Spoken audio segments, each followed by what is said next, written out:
Oke, selamat pagi, selamat siang, selamat sore, selamat bertemu lagi dengan saya. Kita masuk di pertemuan pertama ya, yang akan mendasari Anda di dalam membahas materi-materi yang berikutnya, yaitu adalah berkaitan dengan marketing evolution ya, atau evolusi dari pemasaran. Ya, perubahan-perubahan yang terjadi di dalam pemasaran. Ya. Secara keseluruhan ini ada 5 yang sampai 5 ini ya, yaitu marketing 1.0, kemudian marketing 2.0, 3.0, 4.0 dan 5.0. Ya, ada 5 ini.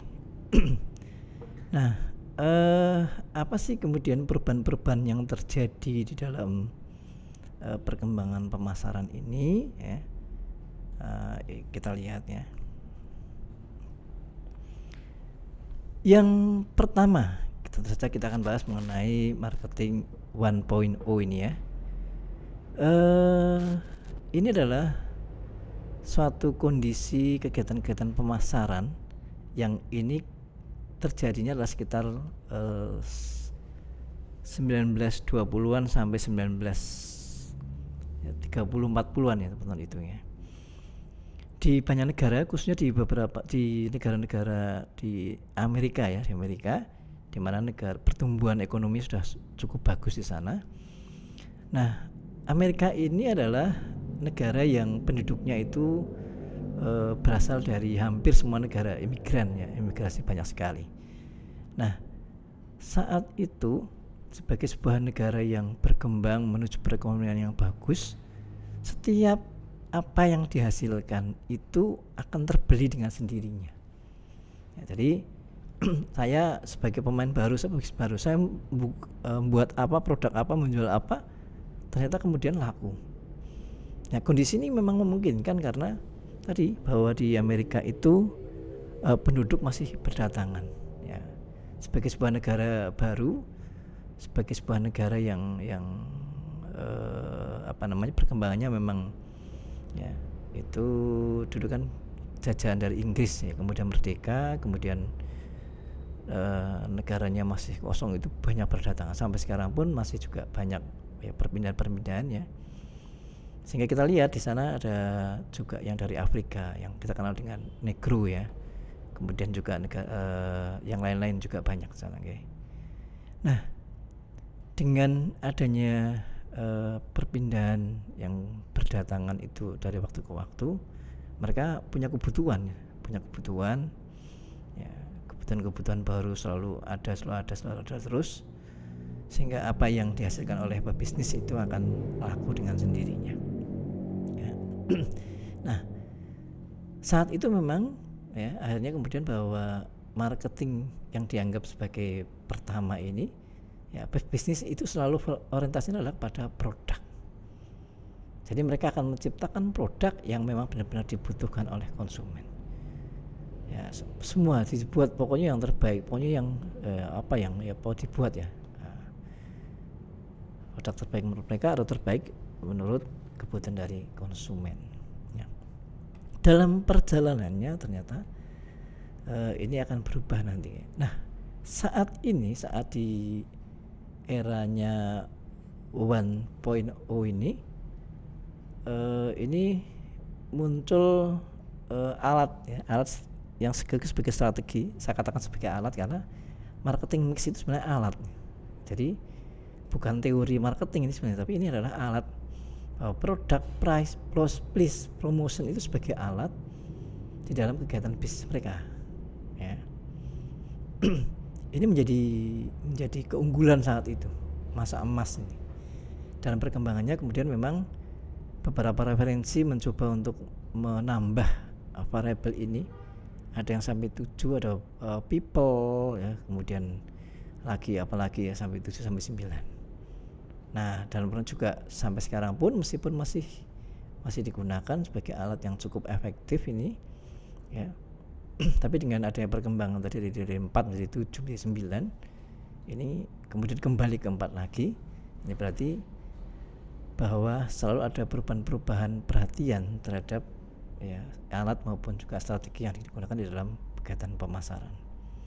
Tapi masa di marketing 1.0 ini adalah masa emasnya marketing mix ya. Nah, di tahap yang berikutnya di marketing 2.0 ini ya ternyata produk-produk yang kemudian berlebih tadi tidak serta-merta kemudian langsung dibeli oleh konsumen. Apalagi dalam perkembangannya konsumen masyarakat atau penduduk yang mulai berdatangan, mereka sudah dapat pekerjaan, mereka kemudian meniti karir ya, mendapatkan penghasilan yang cukup tinggi. Mereka kemudian ya di samping kebutuhannya memang berubah, seringkali gaya hidupnya berubah, seringkali kadang-kadang keinginannya juga berubah. Yang awalnya hanya barang apapun mereka beli yang karena mereka butuh itu, tetapi setelah kondisi sosial ekonomi mereka berubah, gaya hidup juga berubah, mereka mesti membutuhkan barang-barang yang lebih berkualitas. Rasa bosan juga muncul ya. Tidak hanya barang itu saja, mereka juga memilih produk yang lain. Nah ya, sehingga tidak secara otomatis bahwa semua barang yang dihasilkan itu akan juga secara otomatis terbeli. Nah dari situ kemudian ada pemikiran bahwa ini mestinya harus ada perubahan yang mendasar supaya pebisnis itu lancar. Apa yang kemudian didapat dari pemikiran para pakar waktu itu, bahwa ternyata mereka harus mencermati siapa-siapa yang mereka loyal, siapa-siapa yang kemudian melakukan pembelian berulang-ulang. Perlukah mereka kemudian dijadikan sebagai konsumen tetap? Ya, karena konsumen tetap berarti kan pembeliannya juga tetap berkali-kali dalam jangka panjang, dia akan selalu tidak hanya terikat tapi kemudian benar-benar sukarela melakukan pembelian ke produk kita. Ya. Pelanggan itu adalah konsumen yang melakukan pembelian berkali-kali. Nah, era di setelah 60-an memang kemudian ada perubahan bahwa bisnis itu kalau ingin sukses ya, maka harus menempatkan perhatian mereka kepada pelanggan. Pelanggan dianggap sebagai raja. Jadi saat itu memang kemudian kita kenal ya bahwa konsumen adalah raja. Ini menjadi era di marketing 2.0 ini ya. Nah, saat di era marketing 2.0 ini ternyata mulai ada perubahan ya, tidak hanya 4P tetapi 4C. Terus yang pertama C-nya adalah customer. Ya, customer ya berarti harus menyadari, meneliti mengenai ya kebutuhan, ya keinginan dan harapan konsumen melalui produk dan jasa, sekaligus sebagai solusi yang memenuhi ya kebutuhan-kebutuhan mereka tadi, solusi yang tepat buat mereka. Jadi misalnya bahwa mungkin mobil ya tidak hanya body ya, tapi kemudian juga ada rasa nyaman, rasa aman dan sebagainya ya. Pakaian juga demikian ya. Pakaian kalau jin itu kan mungkin hanya ini ya, pakaian jin itu kan dulu di Amerika itu sebenarnya pakaiannya pekerja ya, kalau bahasa kita kuli gitu ya. Nah, itu praktis memang, kotor juga mudah ya. Nah, kemudian mereka meskipun bisa nyebar sampai ke luar negeri, tapi kan mereka untuk pakaian jin mungkin apakah kenyamanannya ya mungkin sehingga kalau kita lihat di orang-orang barat kan mungkin pakaiannya berbeda dengan ya bukan pakaian jin ya, tapi mungkin ada pakai acara tertentu harus menggunakan jas sebagainya misalnya gitu. Ya kalau kita mungkin menggunakan batik misalnya, batik atau pakaian yang nyaman ya, benar-benar nyaman. Kemudian yang kedua cost ya, mempertimbangkan segala biaya yang melibatkan kepuasan ya dari kalau konsumen itu mereka terpuaskan, mereka juga seringkali tidak memperdulikan masalah biaya ini tadi ya berarti ada perubahan toh di sana. Lalu kemudian yang ketiga adalah bagaimana dan di mana kemudian pelanggan bisa mendapatkan produk kita sesuai dengan keinginan. Convenience. Convenience itu adalah tersedia atau barang-barang kalau bisa itu menjadi barang yang apa namanya, yang mudah didapat ya, dan menjadi barang kebutuhan sehari-hari. Ini convenience. Lalu yang keempat tentu saja harus ada komunikasi, harus memperbaiki hubungan ya, bahwa konsumen itu raja ya, harus benar-benar mereka tidak sekedar dibujuk ya, tapi kemudian bisa melakukan pembelian ya, dan puas ya. Kemudian mungkin keluhan-keluhan ya, ditampung ya. Itu menjadi kegiatan-kegiatan di dalam marketing 4C ini. Lalu perubahan yang ketiga, evolusi yang ketiga adalah marketing 3.0 ini, yaitu berorientasi kepada manusia. Nah, apa sih bedanya dengan yang kedua tadi? Ya, bahwa kebutuhan orang itu banyak. Mereka juga sangat beragam sekali, pendapatan, pekerjaan, latar belakang konsumen itu benar-benar. Ya, ternyata kemudian kalau diasumsikan bahwa sekelompok atau banyak kelompok itu dengan massal ya, dengan convenience tadi ya, convenience itu seringkali kemudian barangnya adalah dibuat massal. Ternyata ada beberapa produk dan jasa yang memang perlu perhatian lebih. Jadi komunikasinya itu harus lebih orang per orang gitu ya, lebih orang per orang. Jadi orang kadang-kadang juga butuh seperti jasa dokter, dan memang di dalam tahun-tahun itu perubahan ini, jasa di Amerika itu termasuk produk baru. Jadi penemuan jasa yang memang menjadi juga bagian dari produk yang punya keunikan, kekhususan, dan bisa jadi antara meskipun sama-sama produknya sama, bentuk jasanya sama-sama dokter, sama-sama dosen gitu ya. Tetapi ada perhatian yang lebih ke mahasiswa, perhatiannya lebih kepada pasien, maka ini akan menjadi berbeda. Maka kemudian ya, orientasinya ke manusia. Saya punya lisensi dokter di Solo ya. Itu dokter tadi ini ya, memang murah juga. Selain murah, pembayarannya murah, pasien-pasien itu yang tidak mampu pun banyak. Tapi ya ada hal lain yang ternyata menjadi perhatian dokter tadi ya. Nah, apa itu? Dia sampai mendidik susternya. Jadi yang membantu dokter itu dari di depan di pendaftaran ya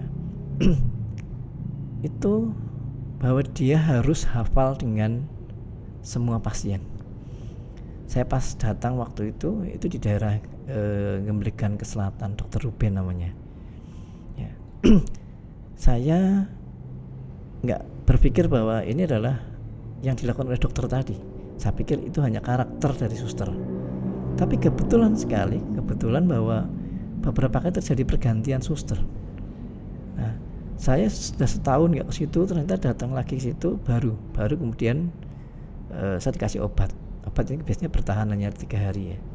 Selang kemudian saya masih butuh lagi, masih agak kurang enak, saya datang lagi 3 hari kemudian, atau bahkan saya muncul 5 hari, kita sana lagi.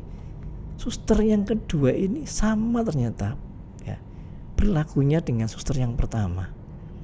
Dia hafal dengan saya, hafal dengan keluarga saya ya. Dia menanyakan, loh ini Pak Andri sendirian nggak dengan bapak ini, dengan ibu ini? Hafal dia ya. Dan itu ternyata berlanjut dengan perawat suster yang ketiga dan seterusnya.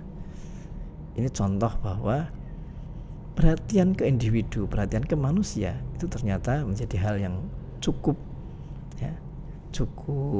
menyenangkan bagi konsumen, sehingga menjadi orientasi yang ketiga ini ya. Kotler mengatakan bahwa marketing 1.0 pikiran ya, kemudian marketing 2.0 adalah hati, dan marketing 3.0 adalah perhatian. Ya. Nah, salah satu kemudian yang ada di marketing 3.0 adalah tidak hanya munculnya jasa ya, tetapi juga awal munculnya adalah swalayan. Ya, kalau menilik beberapa waktu yang lalu ya, di tahun 2000-an di Indonesia ini, ya, pada waktu saya masih kuliah apa SMA itu, kalau mau beli baju misalnya, ya harus di toko baju. Ya, bahkan kadang-kadang saya harus membeli bahan dulu, kemudian dijahit di toko bahan, dijahit sendiri. Ya. Kalau pengen beli susu atau beli makanan ya di toko makanan. Kalau kepinginnya agak komplit, beberapa barang bisa tersedia di toko-toko kelontong. Ya. Belum ada supermarket, belum ada swalayan. Nah, meskipun swalayan dengan supermarket itu ya berbeda ya sebenarnya konsepnya. Tapi supermarket ataupun sekarang dengan mall dan sebagainya itu menggunakan konsep swalayan. Jadi konsumen itu memilih sendiri, ya, memilih barangnya. Jadi dia bisa memilih. Ya, jadi dia bisa memilih barang-barang yang berbeda, yang lebih murah atau yang ini menyenangkan bagi mereka. Ya, termasuk hal yang baru. Ya.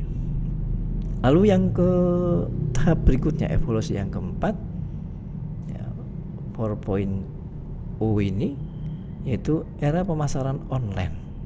Nah, perkembangan internet ya, yang dimulai dengan intranet sebenarnya. Facebook itu kan sebenarnya dulu adalah komunikasi antar mahasiswa yang berbeda ruangan, beda kelas begitu ya, untuk mengerjakan tugas-tugas yang diberikan oleh dosen. Tapi dalam perkembangannya itu kemudian bisa dipakai dengan semua ya, dengan bidang negara. Nah, mulai itu pemasaran online.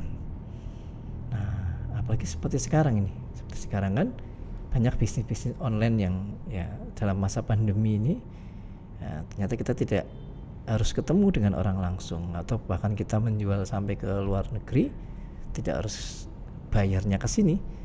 Cukup komunikasi lewat WA, lewat Instagram, lewat Facebook, lewat TikTok dan sebagainya.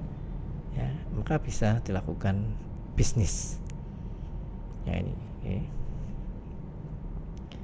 Nah, perkembangan yang berikutnya, ya, yang kelima ini masa transisi nih, masa yang kelima ini belum semuanya pebisnis, ya, kegiatan-kegiatan perekonomian pemasaran itu menggunakan yang kelima. Tapi ini sepertinya menurut pakar ini kita sudah mulai masuk di tahap ini, yaitu adanya integrasi antara teknologi dengan kemanusiaan. Jadi maksudnya apa dan kemudian ini munculnya bagaimana, ciri-cirinya? Nah, perkembangan kondisi perekonomian, perkembangan teknologi itu memungkinkan semuanya menjadi lebih praktis, semuanya menjadi lebih cepat gitu ya, dan orang juga mendapatkan pekerjaan juga lebih cepat, tapi mereka juga tidak mulai terhubung dengan yang lain. Jadi gampangnya sekarang kuliah bisa dari rumah gitu ya. Dari rumah, tapi mereka saat membutuhkan harus keluar. Ini kan jadi kesulitan. Ada hal yang lain. Nah, lalu kemudian, tapi perkembangannya memang mengarah ke sana. Jadi yang muncul apa di dalam masa ini adalah adanya penggunaan sistem-sistem yang otomatik. Dan cenderung nanti ada penemuan robotik. Jadi kalau kita nanti ke toko tidak perlu ketemu dengan kasir ya. Nah, kita ngambil barang, kita keluar gitu. Itu menjadi lebih mudah bagi kita ya. Contoh saya pikir sekarang misalnya aplikasi-aplikasi yang muncul, ada Gojek ya. Gojek kan seperti itu. Ya, kita mau bayar apapun lewat langsung mudah, beli makanan juga demikian. Ya. Nah, e-commerce yang cukup besar ada Amazon, ada Rakuten, kemudian eBay, Alibaba. Hanya di dalam masa transisi ini yang agak cukup tadi ini memang masa transisi Amazon itu malah cukup unik. Ya. Yang selama ini online Justru malah sekarang Amazon mau mendirikan toko offline. Hanya toko offline-nya nanti memang rencananya akan dikemas dengan otomatik dan robotik. Ya, jadi di sana tidak ada kasir. Ya, kemudian kalau orang mau beli barang dari sana, ya tinggal kemudian disensorkan ke arah tertentu, maka dia ya nanti akan mendapatkan tagihan lewat online juga yang harus dibayar. Dan kalau dia nggak menginginkan barangnya, dia kembalikan ke rak tertentu, maka juga secara otomatis ya barang itu akan terdeteksi kembali bahwa itu tidak dibeli oleh konsumen yang bersangkutan. Ya ini ini yang bisa saya sampaikan berkaitan dengan materi yang pertama, yaitu evolusi marketing ya, evolusi marketing.